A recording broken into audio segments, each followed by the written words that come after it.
FATF keeps Pakistan on grey list.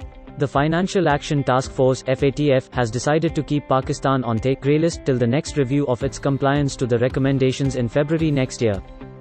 Let's know about the news in details. The FATF had issued the 27-point action plan after placing Pakistan on the grey list in June 2018.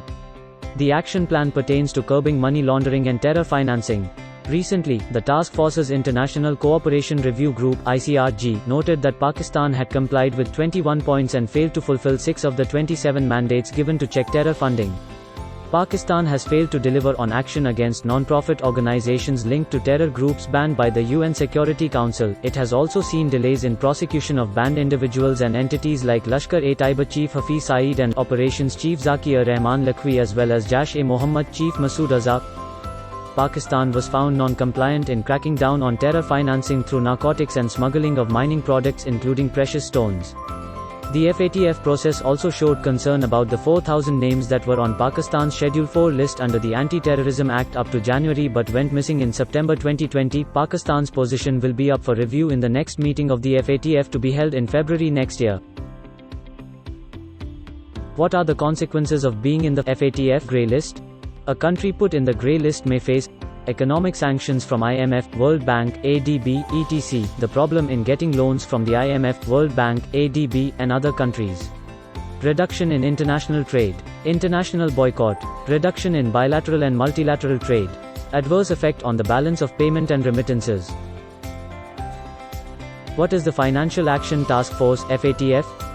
The FATF is an intergovernmental body established in 1989 during the G7 summit in Paris to battle out money laundering, terrorist financing and other related threats to the integrity of the international financial system.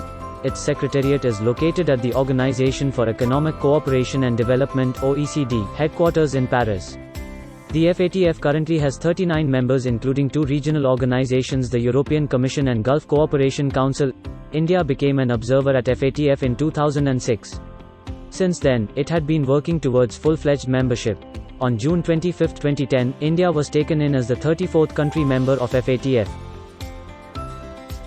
What are the blacklist and grey list of the FATF? Blacklist: countries known as non-cooperative countries or territories (NCCTs) are put in the blacklist.